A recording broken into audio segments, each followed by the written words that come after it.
when you start thinking about this group think that everybody believes the same thing, all got the same information, you're ignorant about most things. You have very little domain authority in just about anything, and you have very little experience in most everything that is known. And when you need real help, you go to somebody who spent their whole life. This is why I try to pitch people to read books. Hi, friends. Welcome to the Sales Enablement Podcast. I'm your host, Andy Paul. That was Anthony Iannarino. Anthony's international speaker, best-selling author, entrepreneur, sales leader specializing in the complex B2B sale, and one of the smart guys in this business. And in our conversation from the archives of the Sales Enablement Podcast, we're talking about Anthony's book titled Elite Sales Strategies. I always love talking with Anthony because he's, as I said, one of the smartest people in the sales profession. I love the new perspectives he brings to the table because really in sales, that's what we need. We need new ways of looking at old challenges. And in this episode, we're diving into a new way of framing and assessing the value that you bring to your buyers. Anthony calls it being one-up. You're in the one-up position when your knowledge and experience benefits your clients, which makes your expertise invaluable. One-up also means seeking to solve the client's problems, especially those beyond the scope of your pre-packaged solution. Now, the flip side of being one-up is what Anthony calls being one down, and he shares what that means and how to avoid getting into a one down position relative to your buyers. So we get into all this and much more. So let's jump into it with Anthony Iannarino. Anthony, welcome to the show. It's always good to see you. And what people listening to this don't know is that we just spent about 40 minutes just talking to each other because I enjoy talking to you so much. It was hard for us to get started. Right. And we don't get the chance to talk that often. So, it was great to catch up. All right, so can I go first? Oh, sure. Go ahead. Your new book is your very best book. I've said this to you on email, and I've said it in writing. Yes. And I just want you to know, this is absolutely your best book. Thank you. It's so personal. It's funny. It's engaging. It's just, I don't know, it's true Andy Paul, because you're like me, you're reserved. Right. But not really. Yeah. And then in this book, it's so good. So congratulations on the book. Thank you. Yeah, it was fun to write.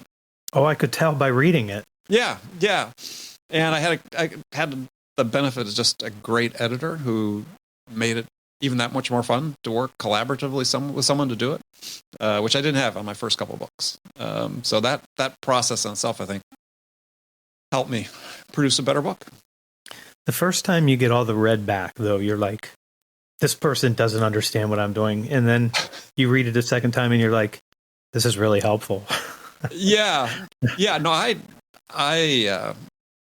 overwrote a lot, right? So I've the next book, a lot of it's written already because we took it out of this one and made it a much more concise book. I always have too much to say. So my first editor said, if somebody can say something in 500 words, you can say it in 1,500. Yeah, I have that problem too. Yeah, my son is always pointing that out to me. So who works with me on my LinkedIn posts? It's like he'll shoot them back to me and say, "Yeah, what? Take some of these words out." So I have lots of editors around. Me too. All right. Well, we're going to talk about your new book coming up, which is also a very entertaining book. I think I told you as I took so many notes on the first 3 chapters. It was like, okay, we're just going to talk about those today. That'll probably be enough. Be enough. So let's talk about your new book, Elite Sales Strategies. So tell us basically what it's about, and then we'll get into the details. Well, the book is about a concept called one-up. And it is not one-upmanship, but it's sort of a derivation of that. So right. It's not this. It's not, Andy, did I meet you at Columbia in 1996 when I was getting my PhD there? I kind of remember, did I meet you at the Kappa Gamma thing? Right. And Andy's like, I didn't go to Columbia. Yeah. And that's just trying to put somebody down. But that is not the concept. The concept is really that when somebody goes out into the world and helps other people get a result, and they've got this deep domain experience, they've figured out how to help people make really good decisions, that person is generally in the one-up position when they're sitting across from their client. Mm-hmm. And the client is in the one-down position, not because they're not super smart, they're not super competent. Of course they are. They're all of those things. But they only make this decision, every 7 years or 10 years or something like that. So they don't have a good way to make a decision because they don't know what they don't know. And they expect you as the salesperson, right, to be able to help guide them through that decision. Mm-hmm.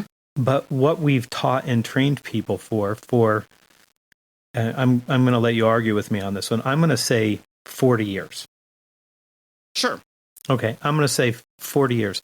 So on the long end, you could go to 54 years, which would be the beginning of Sandler, right? So that's that. And then maybe from 1988, you take Neil Rackham as the start of sort of a solution selling kind of thing. Yeah. And you go, for that period of time, we've not done this way. We've done it in a way where there was information disparity, but we still act like the information disparity is something very different than it is. Like when you show up and you start talking about your company and your CEO, who's amazing, right, Andy? It has to be amazing and that's amazing. A legendary story. In the garage, don't forget. And started in the garage, of course. Right. And then your logos and then your solutions and all of these kinds of things. There's no information disparity there. There's no information disparity. They can go to your website now and find that. So it's not very helpful to walk them through that. And mostly they're not looking for a history lesson on your company. They're not very interested in that. But they are, in fact, interested in trying to get better results. And the way that we've approached selling for a long time has mostly been around this idea of one of two sort of ideas, is that we have to tell them all these things so they trust us, which would have been true, 120 years ago. Right. Nobody knows anybody. And there's nothing to see outside there. And we haven't spent enough time figuring out where is the information disparity. And now it's more about sense making and helping people understand what's going on in the world, what impact it's going to have on their business, how they should start adjusting. And the way that I think of it, Andy, is it's like you have to give them this paradigm shift. And I know when Challenger came out, people are like really excited about insights. Insights are not the most important thing. It's the removal of false assumptions. It's bringing them up to reality, like what's happening right now and what they should do, and giving them that paradigm shift to say, like, what you believed for the last 10 years, when you believed that was true. Only these things have now happened, and these forces are now working on us, so there's another way to do it. Right. And we don't spend a lot of time teaching or training salespeople to have this conversation because we're too worried about marketing, who wants to tell the company story, and product, who says, listen, Andy, all you have to do is tell them about the features and benefits, and this thing sells itself, right? Hasn't that always been true for you? Like, you get a good product? Yeah. Well, also this whole idea of this sort of the prepackaged commercial insight. I mean, I agree with you. For me, I've always used the terminology as you want to change their paradigm. Yeah. And how they're thinking about their problem and the way they can solve it, get it solved. Insights, and especially the way they sort of being deployed these days, it's like that. Let me show how clever we are, right? To a degree. Yeah, I think that's right. And I also think that when it comes from marketing, it's not the same as if you actually have it in your body. You know, like if you're going out and so you're talking to people and you realize Andy's doing it this way because these factors are true for him. You're like, well, we want to do it the way Andy does it. Well, you don't have those factors. So you have to do it another way because you have this other thing that you need to consider. And we don't teach salespeople enough about that because once we get to what I would call the perfectly commoditized discovery call, that it's perfectly commoditized. And if you were to take two salespeople, one goes in on Tuesday and talks to a senior leader and tells them about the company, tells them about their CEO, tells them about their logos, all of that stuff. And then you have another person come in on Thursday, and you would ask that decision maker, what was the difference between the two? They would say the person that came on Tuesday was taller and had lighter hair, and the one that came in on Thursday has a red logo. Right. I mean, and that's all they can remember. Like, it was the same conversation. What's your problem? Our solution happens to solve that. Congratulations. Not a great experience for the client. Yeah, and explore the concept of the commoditized discovery, because I like that, because I liken most discovery these days, because the influence of playbooks, and hey, here's our list of questions we ask, or maybe a seller just gets accustomed and maybe a bit lazy with their questioning. Is that most discovery is really just about, it's like survey taking. Which variety of this problem do you have? Because Right. I have a solution for it. And Exactly. I mean, that's the whole gist of it, is trust me. And if you can't trust me, trust my company, in all the things that we're going to tell you about what makes us great, and then go right after the problem. And I don't even understand why we ask the question at all, to be honest with you. Like, if you already are sitting across from a senior leader and you don't know what problems you're supposed to be solving for them, and you ask them, you should be embarrassed. Like, you don't have a theory about what kind of problems they're having and what kind of forces are working on their business. And you do this every day, and you've talked to hundreds of people over the last year or 2 years, and you don't have a hint. So you have to ask that person that. I just think it's a terrible approach that it is now completely commoditized, because everybody is doing the same solution selling in the same variety, in the same way, and even in the same order. And when you ask them, like, just take the first 8 slides and put them at the back. They're lost. Like, Right. Well, then how are they going to trust me? Well, hopefully something good comes out of your mouth and into their ears that they think is really useful for making a good decision in the future. That would be one of the things that you would try to do, right? Well, and I think that, to your point before about discovery, is that's all sort of the same, is that we're training the customers to be superficial in the responses they give too. Yeah, absolutely. And it's the 300th time they've done it, right? Right. And so if you then wonder why they decide not to do anything, it's because no one gave them a reason to. The Christopher Hitchens picture behind me, Christopher Hitchens would tell you 2 things. When you write something, tell the truth. And the only sin that you should really try to avoid is don't be boring. Like, don't be boring. And right. If you keep doing the same thing that everyone else has done, and you're like, we're going to differentiate. How are you going to do that? We're going to differentiate on our product or our solution. You mean the one that's just like your competitors? Mm-hmm. Exactly like your competitors. The experience has to be different now. And the concept of being one up is, I'm going to have a different approach. I'm going to differentiate on value creation. And the value creation is, how much help can I give you making a decision that will absolutely guarantee that you get the results that you need over time.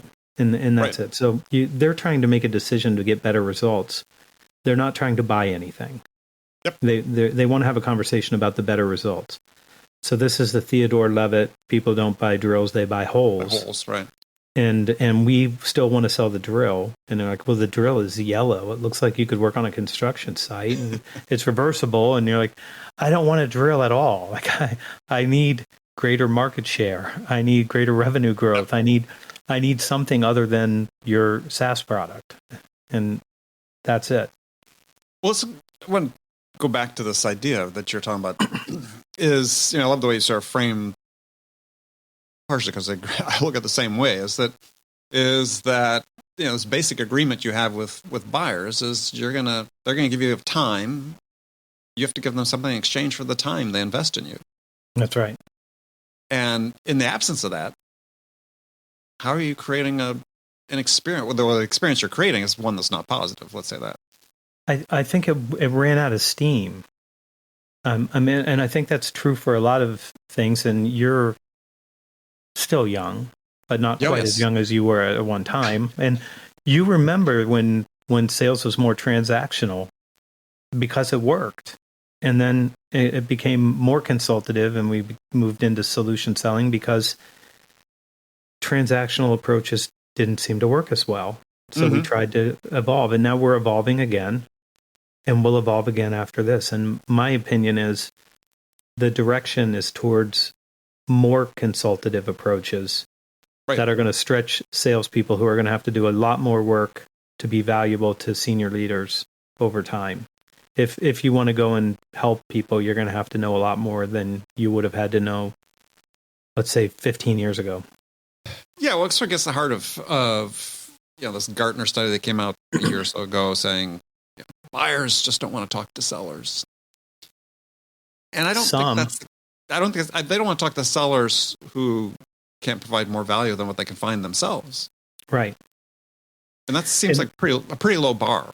And I've bought things. You have too, and you've been through that experience where people they do everything in the same order with the same sort of talk tracks, and there's nothing there about decision making. And one of the things that you'll find in Elite Sales Strategy a little bit later, I'm not sure where you are in the book, but if the only advice that you have is buy our solution from us, you can be 100% certain that you didn't create any value. I mean, if that was the extent of the advice and recommendations you made through this process, right, you're not going to win that deal. Like, you didn't do anything except pitch. Yeah. Well, as I call my book, that's the sellout, right? Yeah. You think your whole goal in life is to persuade somebody to buy your product. And so you're like, all the world's a nail and you're a hammer. That's all we got. That's right. It's my solution. What else am I going to sell, Andy? I was with a group this week, and I did an exercise with them. And there were 5 rules that they had to follow. So I was going to be their client, and then we were going to do a role play. The first rule is you're not allowed to mention your company, not by name. You're not allowed to describe what your company does. Right. Number 2, you're not allowed to talk about your product or your solution at all. So you can't mention what you do, but you're not allowed to build rapport. No rapport building. You can't ask about a problem. And I had one other rule in there. And the first person that tried it did pretty well, but he couldn't get past not asking directly about the problem. And at some point he was doing really well, and then he's like, well, tell me about your problem. And I was like, number 5, you're out. And I let him go on for a little while. And as it turned out, the younger the people were that participated in this, the easier time they had doing it.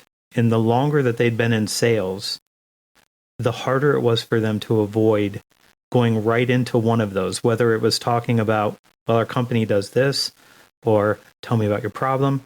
And it was really hard for them to have any conversation. So the younger people, they would get very close to swerving into the problem question. And I could watch them want to do it. And then they would say something like, tell me what else concerns you, or something. They would try to find some other way to say it that was reasonable, that it wasn't a direct ask.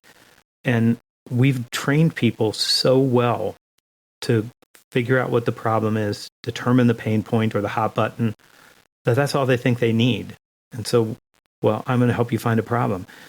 The problem that they have is outside of the problem that you can solve for them. I mean, there's other problems that they have. Am I going to be able to get the support of my team? Are we going to be able to build consensus? Are we going to be able to get senior leaders to go along with this? They have a whole bunch of problems that they're trying to solve.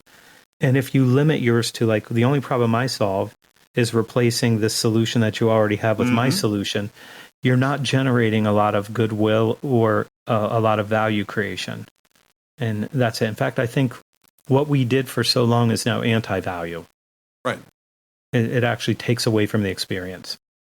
Well, and I like the reference you make in the book about, because this is something I've written about before, and I firmly believe is that sellers really are in a position of leadership. They should be. I mean, the idea about being one up is, I know more than you do, so I should be leading you because I take people up the mountain all the time. And if you decide to go up the mountain on your own, it will end like a bad movie. It'll have a very bad ending for the people that are trying to do it on their own.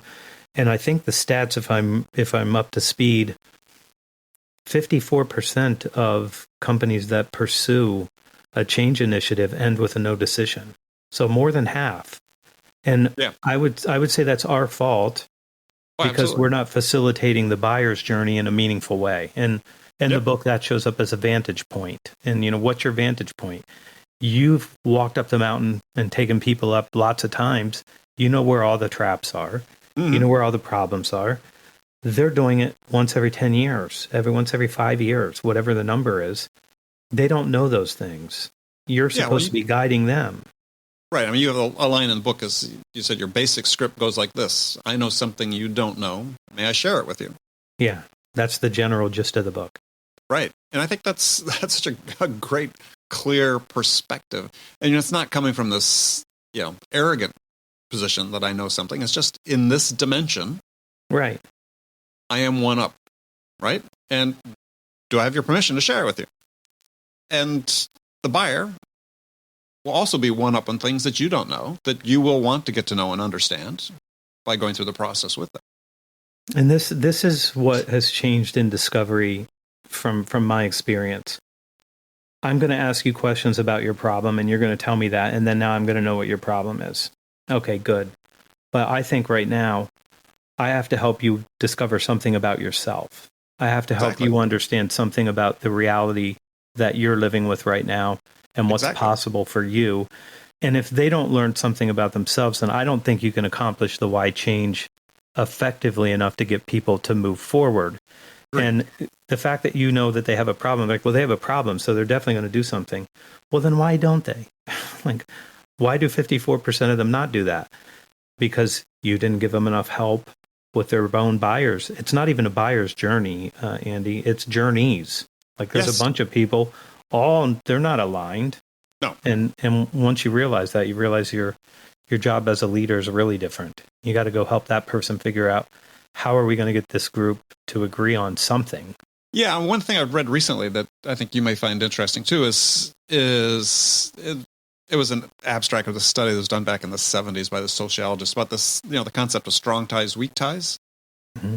And what he was saying is that, people within an organization know the same information, right? And so he called it, the information they know becomes redundant. So when they're looking at making a decision on something to change, the self-aware organizations know we need an outside perspective, right? Because we don't know what we don't understand. Right. And this idea of bringing in a salesperson that is a weak tie, but has a different set of information is hugely valuable. I think that's exactly right. And I also think that when you start thinking about this group think, that everybody believes the same thing, and they've all got the same information, you're ignorant about most things. Like you have very little domain authority in just about anything, and you have very little experience in most everything that is known. And when you need real help, you go to somebody who spent their whole life. This is why I try to pitch people to read books. Andy wrote a book. It's like 40 years of sales wisdom, and for $20-some in 6 hours, you're going to have a different perspective than you had that will help you make a better decision about what you do. And that's it. Like, it's the best thing is to go to somebody who spent all this time on this one thing just to be able to help other people do this. That's what we're trying to do, is go be one up and then be one down too. Because when you're one down and your client knows when you say, who are the friendlies that are going to support this, and who are we going to want to wait until we get some executive sponsors in the room before we bring them in? You don't know that, but they do. They're going to go like, listen, Andy, don't bring Andy in here. He's a total skeptic. Like, he's going to start poking holes in everything. He's super smart and he's hard to argue with. And maybe we hold Andy off for a little while. Like, just wait until we get a little bit deeper into this. But they know all of that, right? They know what they can do. They know who's going to oppose it and who they need and all of those things. You can't get that without asking them questions and letting them be one up and teach you what you need to know to operate in their world, right? Right. Well, I just love the way you phrase that, the one up, the one down, and the balance that you're basically striking. And having that perspective when you come in is having the intellectual humility when you come in. Yeah. To say, yeah, I may know something that you don't, as we talked before, but if I'm really going to be able to help this buyer, they know things I don't. I need to understand what that is. Yeah, but it's not generally like, what's your problem? No, it's not what's your problem, right? When I was a kid, I'd been selling for professionally, maybe for a year. Right after my brain surgery, I was started calling on big companies in Columbus, and I won a number of divisions of the limited, including a one variety of their company called Structure. It was like a men's clothing thing, and I was responsible for getting them like 300 to 400 people for their peak season. And I had a great mentor there. His name was Dallas Mulder, and Dallas was teaching me how to be a business person. Not directly, but just the conversations were making me a customer. better. He was your customer. I just want to make sure people understand that. He was teaching me, like he's teaching me how to think, and he's inviting me to come to production meetings. And I'm sitting in a production meeting, and they're talking about throughput. Now, I understand. Story, by the way. I understand the concept of throughput, but for me, I'm listening to them, and it's a math thing for them. And so I'm like, I understand, like, things have to come in one side and out the other side. That's about the extent of this. And I'm a little bit embarrassed to say anything. So I wait, and I go sit down in Dallas's office, and I said, I understand what the concept of throughput is, but you guys are using it like it's math. And he goes, it is math. And I said, well, I need to know that math. And he said, well, let me show you the spreadsheet. And I see the spreadsheet, and I'm like, so I'm the labor, and then you're going to divide it by the production, and that's going to be your throughput numbers. And he said, yeah, that's exactly how it works. And I said, can I have a copy of that? So I get a copy of it. I go to about 3 more meetings, and then I walk into another distribution center, and I said, hey, can you guys tell me, like, what are your throughput numbers looking like? And they're like, this guy knows what throughput is? And he speaks our language. He's okay. And I only know like this much about this. I've just learned it over the past couple weeks. But I was one down, like desperately one down, trying to understand so I could be more helpful. And I could have a better relationship with these people, and I could serve them better. And now I'm less one down. I'm still one down, but I'm not nearly as one down as I was before. You can't get that unless somebody gives you that knowledge and they transfer it. So I'm one up and you're one down, and you're one up and I'm one down. And when we communicate with each other the way that we do in a sales conversation, we can both leave with being a lot less down than when we started. And that's really the trick. Can you teach them, and can you learn from them?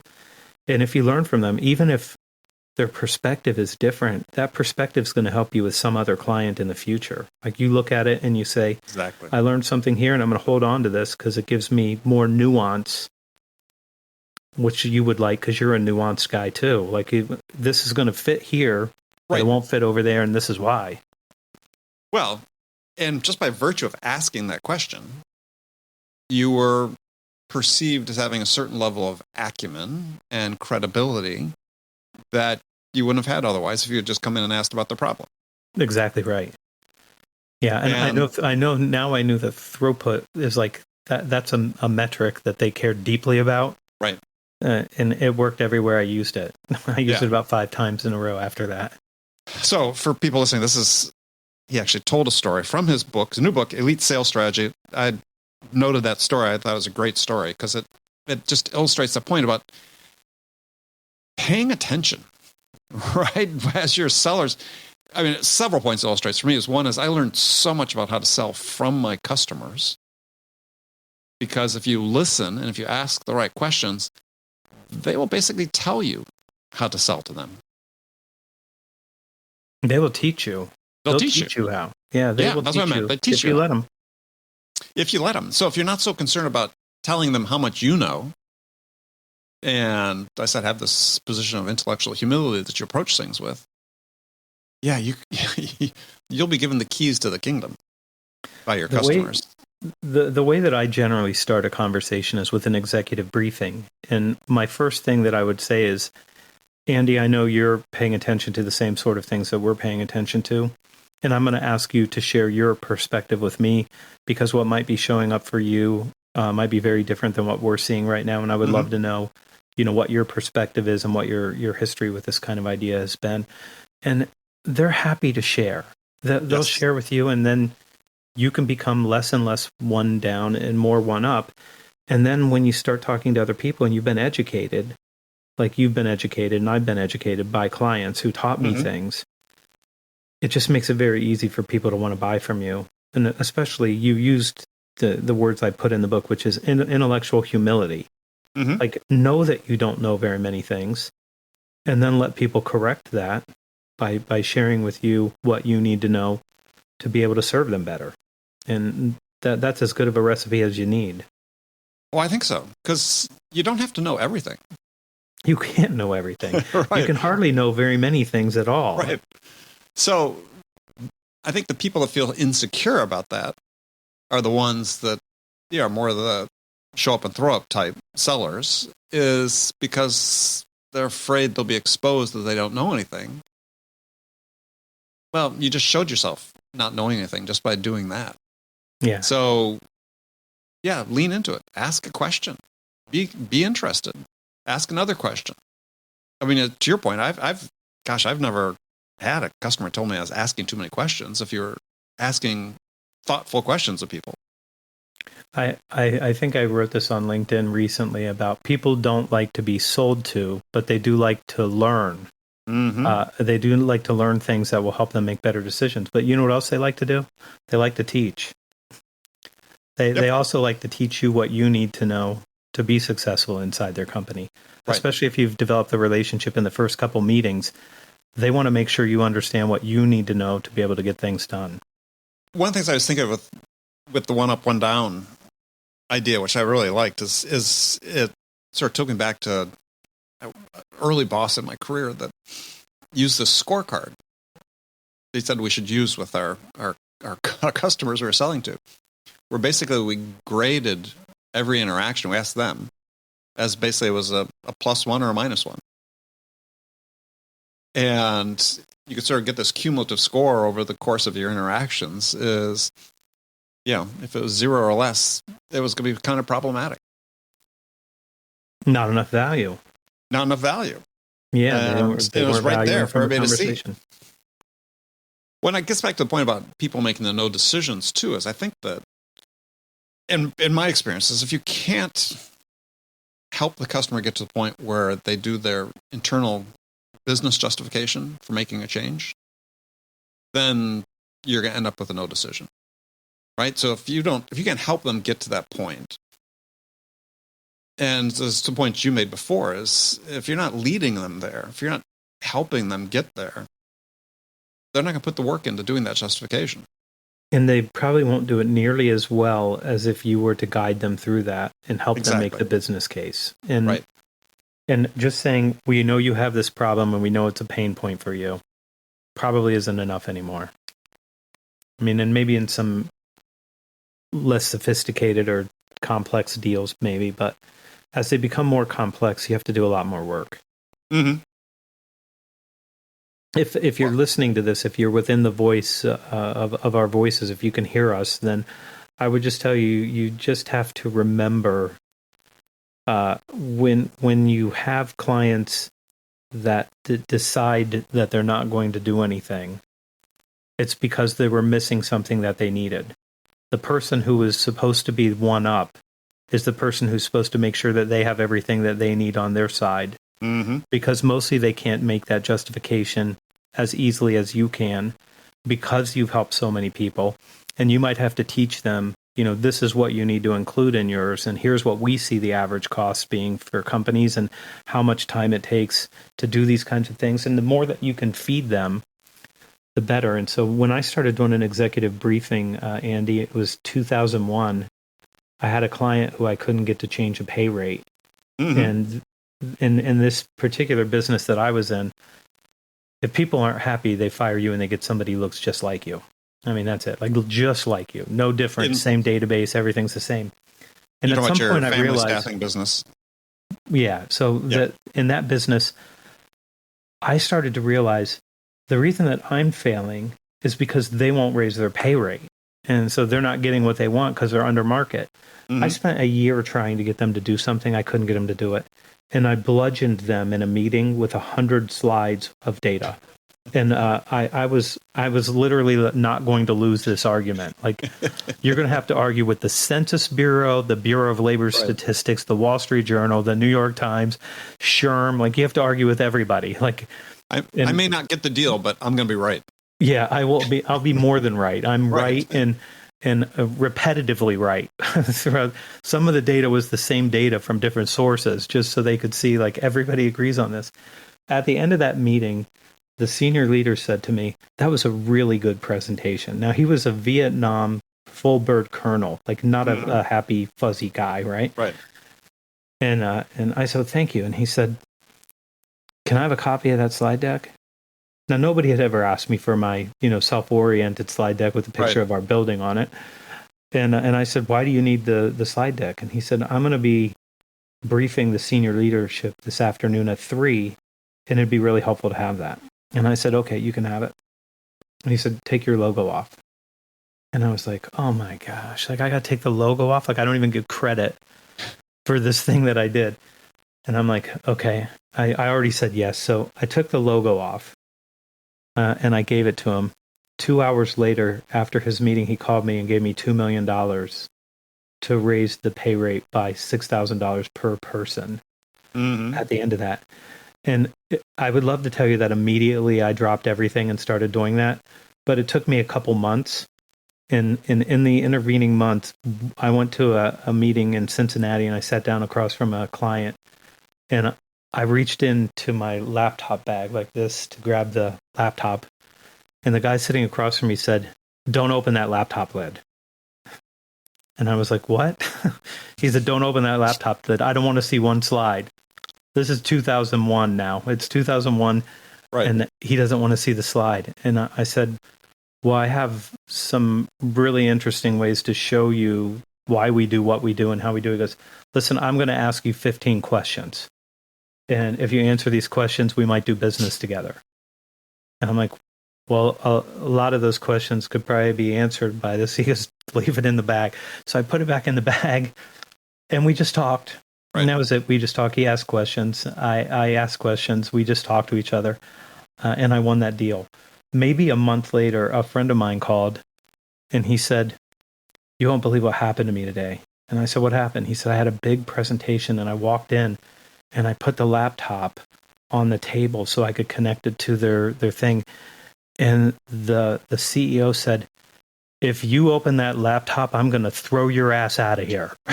And I was like, somebody you knew? People really hate these PowerPoint presentations. And I don't think it was the PowerPoint. I think it was that they knew, like, I've already seen this from everybody else. You're bringing me nothing that I can use to make a better decision. So there's no reason for you to open that. And he said the CEO let the rest of the group ask questions because that's all they wanted to do was to figure out, how can you help us? And that was where it just started to change for me. And at some point, I'd love to tell you that I was fast enough, like I immediately adopted this as my approach, but it took me months. And then I realized, why do we even carry this deck? No one cares. No one cares anymore. They just don't care. And they did care, though, about understanding the environment that they were in and what kind of challenges they should be addressing. And after I did this for a couple of years, people started calling and saying, "Are you going to come in at the end of the year and brief us on what you want us to do next year?" And I'm like, "Yeah, of course we are." I never thought of such a thing until a client said, "You know what?" And then somebody said, "Our managers don't know any of this stuff, and this is why they treat people so poorly. And if they knew this data, they would not treat people as bad as they do. Could you come in and talk to our team and explain to them what the labor market's really like?" I'm like, wow, they're trying to do better. They're trying to figure out a way to improve the results. Right. And no picture of my building or our footprint was helpful to them. And well, I was going to ask you, explain to people that haven't heard you before talk about this concept of what you do, your executive briefing. Excuse me, I think it's really, really interesting and valuable. It just started out as from the story, like it was just desperation for me. I thought I was going to lose the account if I didn't do something, and I had to teach them that they had to learn something about themselves and why they were the root cause of their problem, not me. And changing to 25 other companies wouldn't do anything about it. What I started to do after that was I didn't use 100 slides. It turns out like 6 slides are really good for an executive briefing. Like 6 slides with good data and implications for the client. So those are the things I would tell you start with. Like, has to be some trend or some force that will absolutely have an impact on their business, or don't bring it in. Like, that's it. And then justify it with data so people know that this isn't just a perspective. It's an informed and a very, very good perspective of somebody who's somebody who does this work, every single day. So it can't just be, we found these cool clips for you. And so you need to be thoughtful about it. What I do is I open it up and I share, would it be okay if I shared with you, this is when I always ask for permission when I don't need permission. And then later on, I just tell people what we're going to do. But at the beginning, I said, would it be okay if I share this with you? Because it would explain a little bit about how we think about these things, how we come to help clients produce better results. And I'd love for you to inform me on what's going on in your world and how these things are showing up in your world, if they are at all. And maybe you have something else. And if it is something else, I'd love to know what that is too. Now we're peers. Right. I'm not one up. I'm better than them. I know more than they do about the decision, but they know a lot more about their industry and their business than I do. So I'm one down too. And people engage, and instead of leaning back, Andy, they lean in and they want to see that data. And they're like, oh, that's really interesting. We didn't know that that's why we're having this problem, but this looks like this is what we're running up against. And then they start engaging in that. And then they start asking you questions. So it's like, well, what have you guys done about that? What are you seeing working right now? They're trying to solve a problem that they know they have, and they have, remember, dozens of problems. They have lots of problems that they're trying to solve. And when you show up and you have insight and you have a perspective and you have the ability to help them make this paradigm shift, I'll tell you, I'll just try to give people some context on this. Sure. I had 2 false assumptions I had to correct to get the $2 million. Right. Labor is abundant and labor is cheap. That was the 2. Everybody believed that at the time. Labor is abundant, labor is cheap. So what does that mean? If I don't like Johnny, I'll throw Johnny out the door and you'll give me Jimmy. And then I would have to tell him, like, you're not going to like Jimmy better either. Like, because it's how you treat people. It's not us. And then the second thing is it's cheap. But it wasn't cheap because everybody was raising rates except for some of the clients that I had who were just holding on like, well, we've been in business since 1894 and, this is a great company. And if they work here, and I'm like, yeah, you hired 4 people last year. They're not going to get a job here. 4 got a job here last year. That's it. Because they paid their people really well. I had to get rid of those 2 assumptions. And then it turns out that a lot of people had those assumptions. And so when you start giving the executive briefing and you show them labor is tight and expensive, now what do you need to do? Right. We have to start doing something different, and we have to start treating people different. And that's it. And this is still true now. Like, I probably don't have to prod you very much to have you remember where you sat down with a group of people. And I'll refer to our earlier conversation and bring people up to speed here, where somebody says, Andy, what we really need to do is increase our pipeline by 800%. And you're like, that is not your problem. Right. That is not the problem. The problem is that your effectiveness rate is too low and you're not winning at a high enough percentage that you think you need 800%. And so that's their assumption, right? We just need a bigger pipeline. You don't need a bigger pipeline. Your pipeline's fine. You just need to win more. And that's a false assumption that if they continue to believe it, will make them think they need 800, and they still won't improve their effectiveness at all. Exacerbate the problem. Right. Yeah. Yeah. Make the problem worse. Now you just, the audience now, you just caught up to a lot of what Andy and I were talking about. Well, I wanted to change directions a little bit because, I love, again, something else you wrote in the book about you're talking about being one up is about, this is a quote, creating an obligation to serve your clients by becoming the kind of salesperson they need. Yeah. And, my book, your book, to a large extent, are both about creating these buying experiences that help differentiate you from competition. And one thing I always, so you're in the staffing business, so I don't know if yours involves hiring sellers at all. But one thing that increasingly sort of bemused by, if nothing else, is, talk to sales leaders about, they've got a hiring requirement and they're, creating a definition of what it is that they need from the person, the type of qualities and skills and so on. And then I'll say, have you ever asked your buyers what they need from your salespeople? And the answer is always no. In book number 5, Leading Growth, I have a section where I explain you're hiring for your clients. They have to want to buy from that person. Right. They have to want to work with that person. Right. So 2 things I think are true. This is what I learned. I don't want to hire anybody that I don't want to work with every day. Like if I don't want to work with you every day, I can't hire you. Right. And so if I don't feel that, and then the other thing is I need to talk to a client. I need to talk to one of their past clients. I need to understand, I need some references, not about from their boss. I don't care what their boss says about them. They're going to say something nice anyway. I want to hear what kind of a performance they gave to the people that bought from them.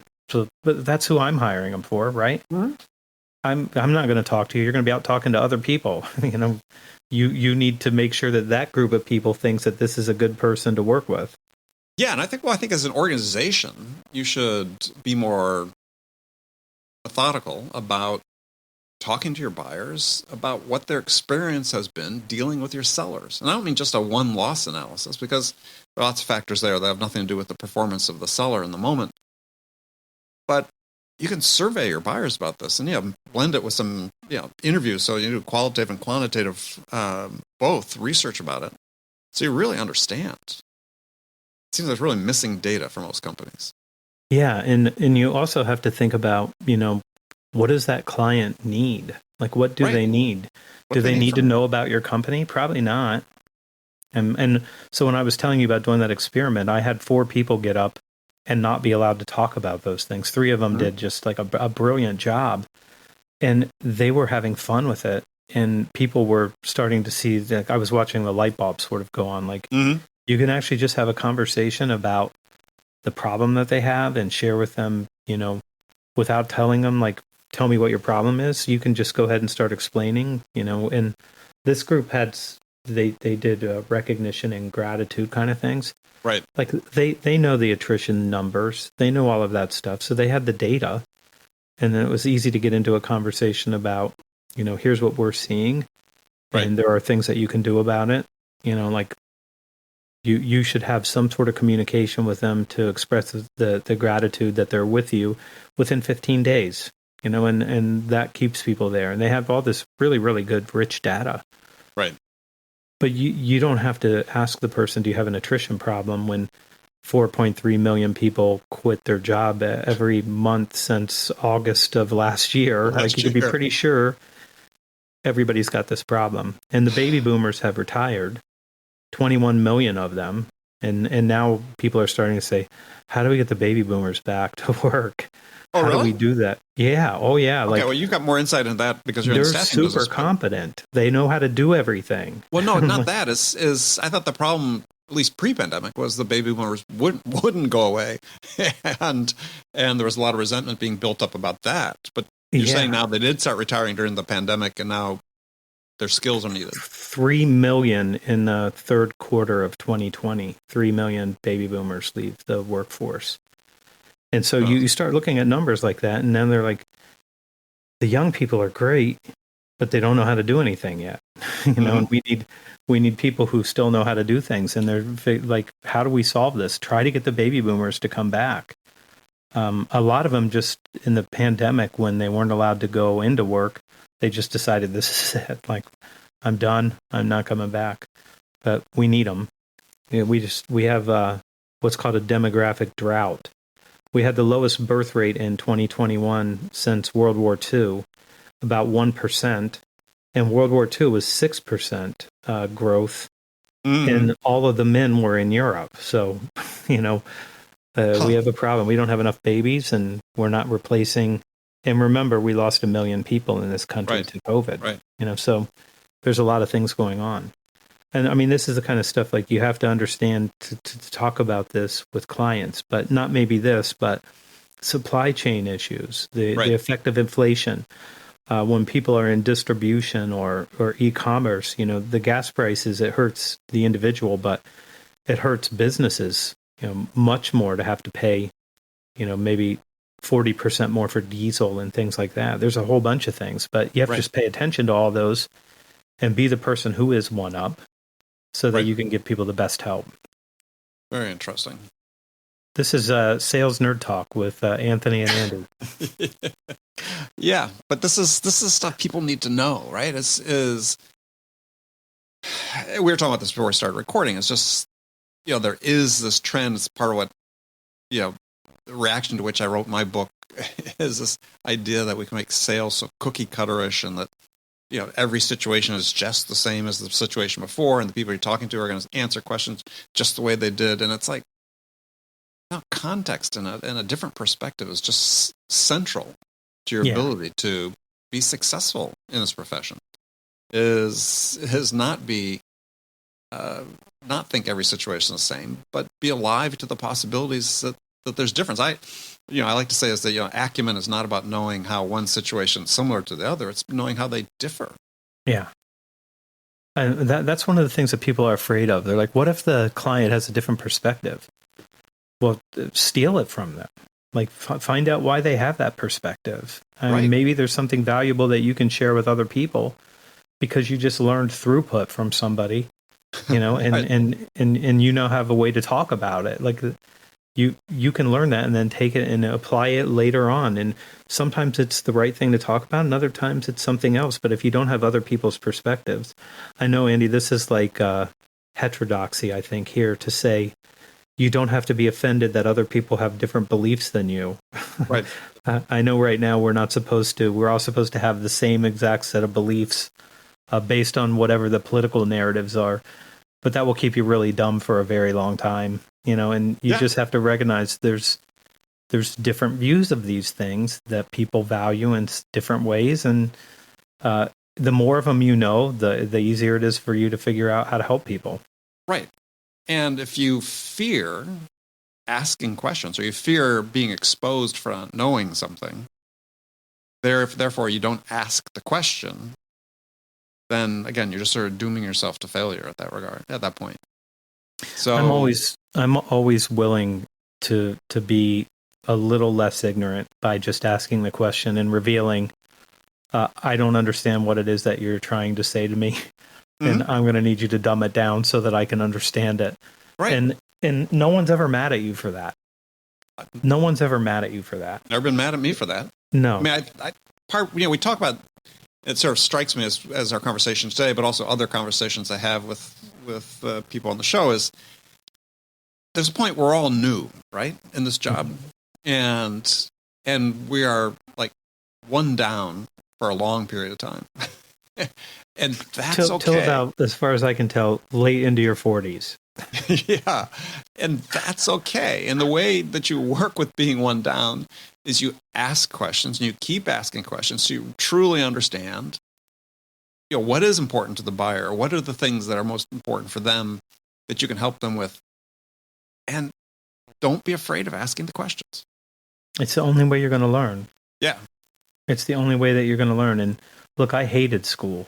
I tried to drop out of high school every day. I never wanted to go there. And then when I went to college and I was able to sort of direct my own learning, I really liked it. But I would tell you, people love to teach you, and they love to learn at the same time. And to treat this like it's a transaction and that I have to just prove that I'm good enough by talking about the first 8 slides, it just doesn't how it works. They're not learning anything, and you're not teaching anything. Right. And it just doesn't work the way that it needs to work now. I would say, Andy, in my opinion, and I'll get your opinion on this too, because I'd love to hear what you have to say about this. Like, I think the complex sale is getting more complex. And I think it's getting more difficult for salespeople to be successful. And if we don't start pushing towards this idea of we have to be one up in our domain, and we have to learn from everybody that we talk to about their domain, so that we can continue to be more up more of the time. And I would say you go out and you win a big account. Let's say it's a $7 million account. They buy every 10 years. over the next 5 years, as things change, you're going to have some new information disparity, and you're going to have to go in and explain to them what's changed over time. And so you won't run out of this.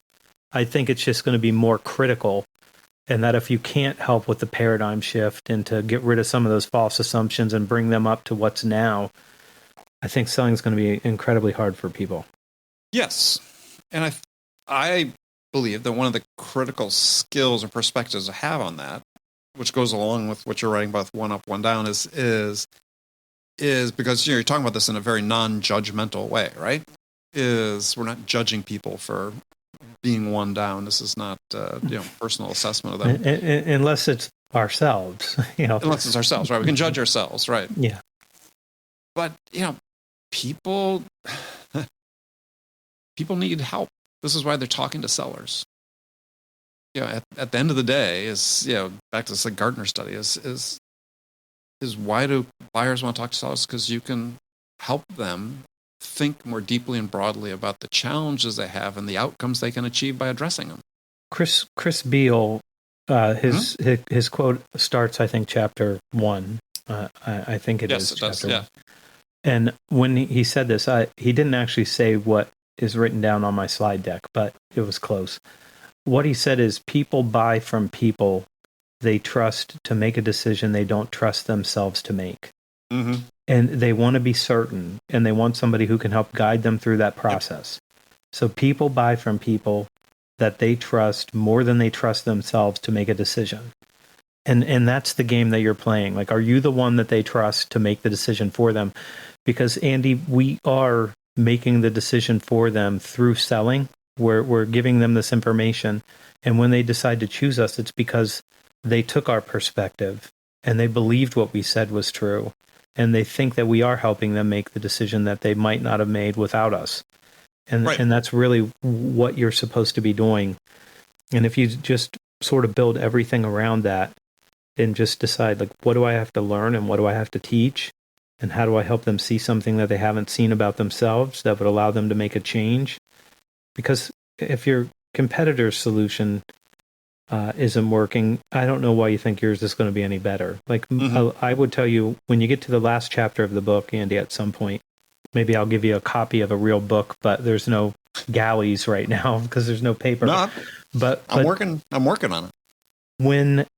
When you realize that you're consultative, what I would tell you that happened is that the client took your advice and your recommendations outside of buying from you and outside of buying your solution, even though they did those two things. Mm-hmm. They bought from you and they bought from your... But when you tell them, I need you to give me $2 million to straighten out your pay rate, and they give you the $2 million, you're consultative. Mm-hmm. Like, I already had the business. Like, I got nothing new that I didn't already have except for the ability to perform better for them because they made changes. Yep. Love it. And so you got to go tell people they're not allowed to have an 800% increase in pipeline. Yeah, that's coming up this year, folks. Oh yeah, that's a bigger topic. We're getting to that. So Anthony, when this airs, your book will still be in pre-order. We encourage people to go pre-order it. Absolutely. So tell folks where they can go do that. Amazon.com is the best place to go order that. And if you send me your receipt to, let's go with Anthony at b2bsalestraining.com, we will send you a workbook and some other stuff to go along with the book for you. So no matter if you bought it early, whatever you see in the way of bonuses that we give you, you can get the bonuses just by sending us a receipt. Excellent. So, okay, order it at Amazon.com and follow Anthony's blog, his writing. So you had a record. We haven't talked for a couple years, but I assume you're still blogging every day, writing an article every day. Every day, 12 years. 12 years. So how many articles? I don't know. I should look. It's hard now. Well, we left WordPress for HubSpot. Right.